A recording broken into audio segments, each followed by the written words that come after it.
네, 오늘도 세 가지 외신 뉴스 김민아 캐스터와 함께 내용 자세하게 보겠습니다. 안녕하세요. 안녕하세요. 네, 반갑습니다. 첫 번째로 ECB 총재의 발언을 한번 살펴볼까 합니다. 라가르드 총재가 이번에 러시아 침공과 관련해서 세계화의 결정타가 될 수 있을 것 같다라는 굉장히 우려 섞인 표현을 했는데요. 어떤 이유인지 좀 자세하게 이번에 볼까요? 네, 이번에 ECB 홈페이지에서 나온 공식 입문입니다. 바로 기사 내용 보겠습니다.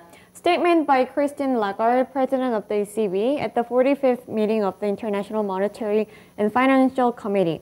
이번에 ECB 라가르드 총재가 어떤 발언을 내놨는지 바로 자세하게 살펴보겠습니다. 네, 보시면 크리스틴 라가르드 ECB 총재는 러시아의 우크라이나 침공의 경제적인 여파가 21세기 세계화의 결정적인 순간이 될 수 있다고 경고했는데요. 현재 시간 22일 ECB 홈페이지에 따르면 라가르드 총재는 러시아의 이유 없는 공격은 이 세계화된 경제의 경제적인 관계와 의존성에 대한 근본적인 재평가를 촉발할 것이라고 평가했습니다. 라가르드 총재는 이번 침략 이후에 무역을 국제법이나 인권 등과 같은 보편적인 가치로부터 분리하는 것이 점점 어렵게 됐다면서 출렁이는 가치체계와 변화하는 동맹은 경제적인 관계에서 새로운 지도를 만들고 있다고 지적했습니다. 네, 어떤 새로운 지도가 이제 펼쳐지게 될지 그 그림도 좀 얘기를 했을 것 같은데 어떤 변화를 예상을 하고 있을까요? 네, 그 부분도 자세한 내용 살펴보실 텐데요. 라가르드 총재는 단언하기에는 이르지만 세계 무역에서 세 가지 뚜렷한 변화가 나타날 수 있다고 말했습니다. 우선 첫 번째로 의존에서 다변화로, 두 번째로는 효율성에서 안전으로, 세 번째로는 세계화에서 지역화로의 움직임이 나타날 수 있다고 주장했는데요. 이는 무역 개방을 제한하는 것을 의미하지는 않는다고 말을 했고요. 이러한 지역적인 힘을 활용해서 예측할 수 없는 시기에 무역을 더욱 안전하게 만들기 위해서 노력해야 한다고 촉구했습니다. 결국에는 세계화에서 탈세계화로 지금 움직이고 있는 상황인데 여기서는 이 무역적인 부분을 계속해서 잘 지켜나갈 수 있도록 조금 더 노력해야 한다고 촉구를 한 거고요.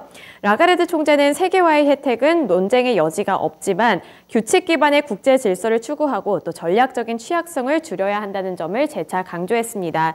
이 라가르드 총재는 따라서 세계화를 계속해서 지켜나가야 한다는 부분을 고수했습니다. 네, 참 러시아의 전쟁 여파가 굉장히 여러 가지의 영향을 좀 미치고 있습니다. 세계화가 이제 진행되는데 걸림돌이 될 수 있다라는 지적을 했기 때문에 이제 이런 부분은 상당히 뭐 세계 경제도 부담이 되겠죠. 심적 부담과 함께 실질적인 경제적인 손실까지 좀 떠안아야 되는 상황이라고 할 수가 있겠는데요.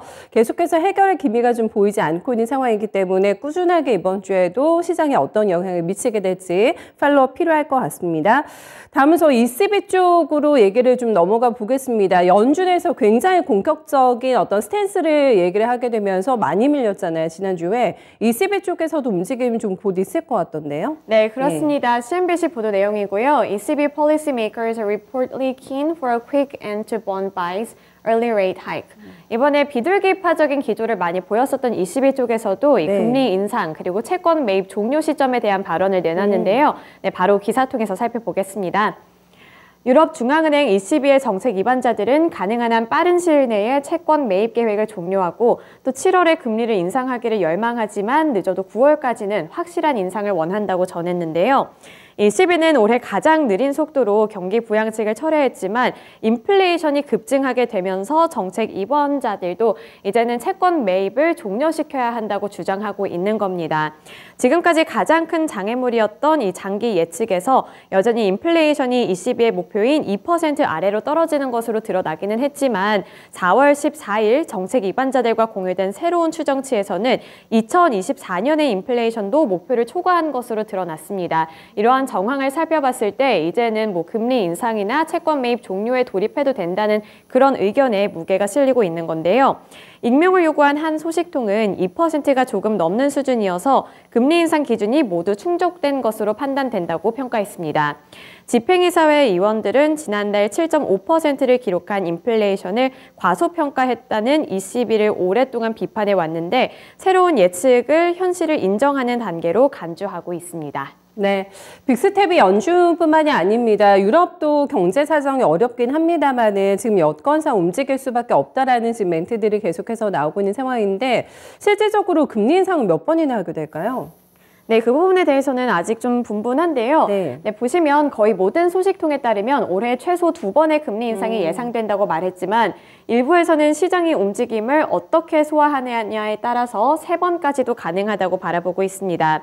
올해 시장 가격은 약 85bp 인상돼서 3번 이상의 25bp 인상으로 마이너스 0.5% 예금 금리가 2014년 이후 처음으로 플러스 영역으로 복귀할 것이라고 하는데요. ECB는 경기 부양책을 완화하는 것이 단순히 정책을 정상화하는 것일 뿐이고 매개 변수가 설정되지 않는 정의되지 않은 개념이라고 오랫동안 주장을 해왔습니다. 하지만 이번에 로이터 통신과의 인터뷰 내용을 따르면 이 정책 입안자들은 정상화되고 있는 성장을 자극하거나 또 억제되지 않은 중립금리로 돌아가는 것을 의미해야 한다고 말을 하면서 이제는 결론적으로 조금 더 빠르게 이 절차에 진입해야 한다고 주장하고 있습니다. 네, 지금 긴축의 삼각파도가 몰려오고 있는 상황입니다. 미국에 이어서 유럽하고 유로존까지 해서 굉장히 빠르게 긴축에 대한 신호를 좀 보내고 있는 상황인데요. 여건이 녹록치가 않습니다. 경제 성장에 대한 전망은 좋지가 못한데 또 인플레 때문에 금리를 올려야 되는 그런 악재 속에서 좀 쌓여있는 상황이라고 할 수가 있겠는데요. 만만치 않은 또 여건 속에서 긴축을 돌파할 수 있는 그런 투자 힌트 계속해서 찾아보셔야 될 것 같습니다. 다음 어닝 시즌에 관통하고 있습니다. 분위기가 주말에 뉴욕장이 좋지가 못했는데 몇몇 겹들은 괜찮은 또 실적을 내놓게 되면서 분위기를 많이 환기시켰습니다. 아메리칸 익스프레스가 장사 이번에 잘했다면서요? 네, 그렇습니다. 베런스 보도 내용이고요. American Express tops expectations, but the stock falls on 2022 guidance. 이번에 아메리칸 익스프레스의 실적이 견조하게 나왔는데요. 자세한 수치 살펴보겠습니다. 미국의 신용카드사인 아메리칸 익스프레스가 우수한 실적을 발표했습니다. 여행과 엔터테인먼트 등 일부 영역의 소비는 코로나19 팬데믹 이전 수준을 회복했는데요. 현지 시간 22일 마켓워치 등에 따르면 아메리칸 익스프레스는 1분기에 주당 순이익 2.73달러를 기록했습니다. 이는 팩트셋 예상치인 2.4달러를 상회하는 수준으로 순이익은 21억 달러를 나타냈는데요. 아메리칸 익스프레스의 매출은 116억 4천만 달러로 지난해 같은 기간의 실적이었던 90억 6천만 달러를 또 상회하기도 했습니다. 팩트셋의 예상치인 116억 2천만 달러도 웃도는 수치를 나타낸 건데요. 아메리칸 익스프레스는 1분기 고객들의 카드 사용액이 35% 늘었고 또 3월의 거래 규모는 3월 기준 역대 최대라고 밝혔습니다. 여행과 엔터테인먼트 분야에서 가장 많이 늘었다고 하는데 이 부분의 거래 대금은 전년 동기 대비 121%나 증가하는 수치를 나타냈는데요. 이는 관련 소비가 처음으로 이 코로나19 팬데믹 이전 수준으로 돌아간 것이라고 아메리칸 익스프레스가 밝힌 만큼 이제는 소비 심리도 더 많이 회복이 되고 있는 것으로 보입니다. 하지만 이러한 호실적 속에서도 아메리칸 익스프레스의 주가는 시간을 거래해서 소폭으로 하락하는 모습으로 조금은 아쉬운 모습을 비췄는데요.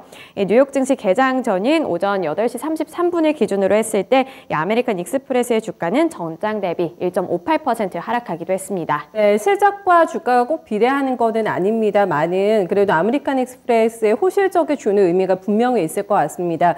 카드를 많이 썼다고 하는데 어디에 썼느냐가 중요한 거잖아요. 리오프닝입니다. 네, 여행과 엔터 쪽에 슬슬 돈을 쓰고 있다라는 움직임이 포착이 됐기 때문에 전반적으로 지난주에 항공주도 좋았고요. 일맥상통하게 좀 힌트를 얻어볼 수 있는 부분이 되지 않을까 싶은데요. 정교장에서도 실력 발휘할 수 있을지 그리고 앞으로의 뷰가 또 중요하거든요. 네, 아메리칸 익스프레스 어떤 주가 움직임 나타낼지 함께 좀 지켜보시죠. 여기까지 뉴스 점검하겠습니다. 수고 많으셨어요. 네, 세 가지 외신 뉴스 함께 살펴드렸습니다.